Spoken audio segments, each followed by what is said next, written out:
The next topic is long period goals. The first point is GDP growth.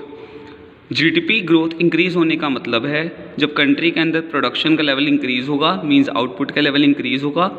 जब output का level increase होगा means country के अंदर goods and services का flow increase होगा। जब कंट्री के अंदर गुड्स एंड सर्विसेज का फ्लो इंक्रीज़ होगा मींस पर पर्सन को चीज़ों की अवेलेबिलिटी ज़्यादा होगी, तो that is called GDP growth and also economic and social growth. So it means जब गुड्स एंड सर्विसेज की प्रोडक्शन का लेवल इन्हांस होता है with the passage of time, that is called economic growth of a country. The next point is full employment. Full employment वो situation है जहाँ पर जो लोग काम करना चाहते हैं और विलिंग वेज रेट पे वर्क करने के लिए रेडी हैं, उन सबको मार्केट में जॉब्स मिलें। तो लॉन्ग पीरियड ऑब्जेक्टिव एक ये भी है कि जो लोग वर्क करना चाहते हैं उन सभी को जॉब्स मिलें। इससे क्या होगा, ग्रोथ होगी विद सोशल जस्टिस, मीन्स सभी लोगों को वर्क मिलेगा और लोगों की इनकम का लेवल इंक्रीज़ होगा। The third is equitable distribution और इक्विटी। इकोनॉमिक ग्रोथ मीनिंगलेस है अगर वो एक ही सेक्शन ऑफ सोसाइटी को डेवलप कर रही है, means rich section of society को डेवलप कर रही है और पुअर सेक्शन ऑफ सोसाइटी की तरफ कोई ध्यान नहीं दे रही।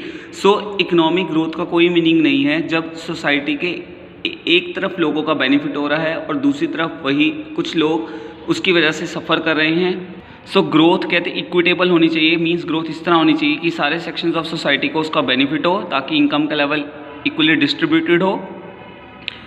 सो इक्विटेबल डिस्ट्रीब्यूशन होने से सोसाइटी में सोशल इक्वालिटी क्रिएट होगी, इनइक्वालिटी रिमूव होगी, रिच और पुअर के बीच का जो गैप है वो कवर होगा, तो जिससे लोग ज़्यादा बिलो द पॉवर्टी लाइन बाहर आएंगे। सो ग्रोथ का मेन मोटिव होना चाहिए equal distribution of income and wealth among the rich and poor, ताकि रिच और पुअर के बीच जो गैप है उसको कवर अप किया जा सके। The fourth point is modernization. Modernization का मतलब है upgradation and adoption of technology.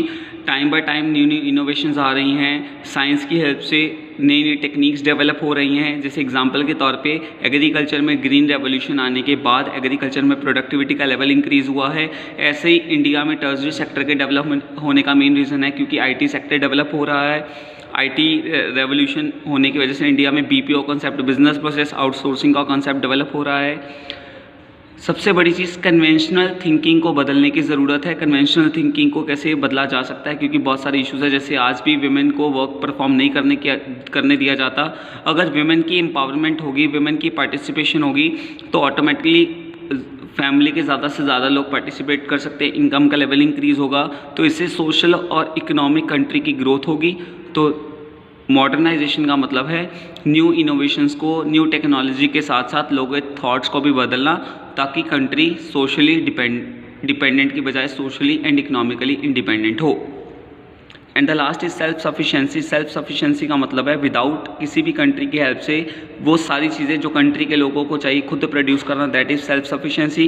कहते इंडिया ने सेल्फ सफिशेंसी का मेन टारगेट फूड ग्रेन में अचीव करना इंडिया का मेन ऑब्जेक्टिव है, क्योंकि 1965 में जब इंडिया का वॉर हो रहा था पाकिस्तान के साथ, तो यूएसए ने इंडिया को डर दिखाया था कि अगर इंडिया पाकिस्तान के साथ अपनी वॉर स्टॉप नहीं करेगा तो यूएसए उसको फूड ग्रेन की सप्लाई रोक देगा।